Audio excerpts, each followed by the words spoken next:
চুয়াডাঙ্গা জেলায় চাঁদপুর নামে সংযুক্ত একাধিক গ্রাম থাকলেও দর্শনা দক্ষিণ চাঁদপুর গ্রামটি প্রায়ই আলোচিত হয় নানান কারণে।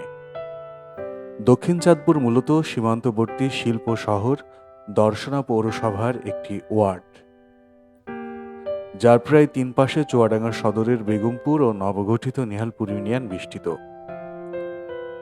দর্শনার ঐতিহ্যবাহী রেল স্টেশনটি এই দক্ষিণ চাঁদপুর মৌজার মধ্যেই অবস্থিত। আজকে আমাদের গন্তব্য দক্ষিণ চাঁদপুর থেকে চুয়াডাঙ্গা সদরের উজুলপুর গ্রাম।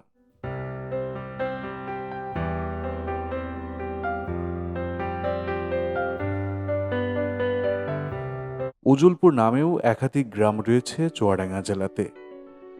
আমি বেশ কিছু ইতিহাস ভিত্তিক বই ঘেঁটে এই উজুলপুর আর দক্ষিণ চাঁদপুর নামের উৎপত্তি সম্পর্কে সুনির্দিষ্টভাবে কিছু জানতে পারিনি।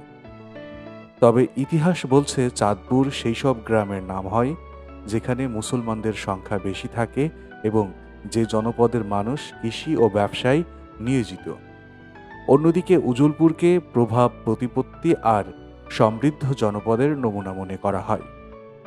যেহেতু নামকরণের সঠিক ইতিহাস জানি না, তাই এ বিষয়ে কথা না বাড়িয়ে চলুন এই রাস্তার নৈসর্গিক সৌন্দর্য উপভোগ করি।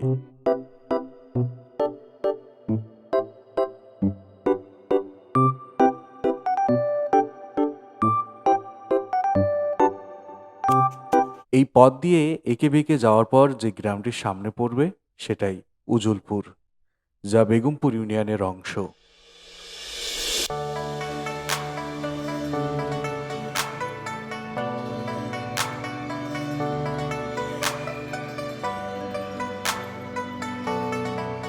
উজুলপুরে একটি সৌন্দর্যমণ্ডিত বিল বা জলাশয় রয়েছে। আমি অন্য একটি ভিডিওতে সেটা তুলে ধরার চেষ্টা করব।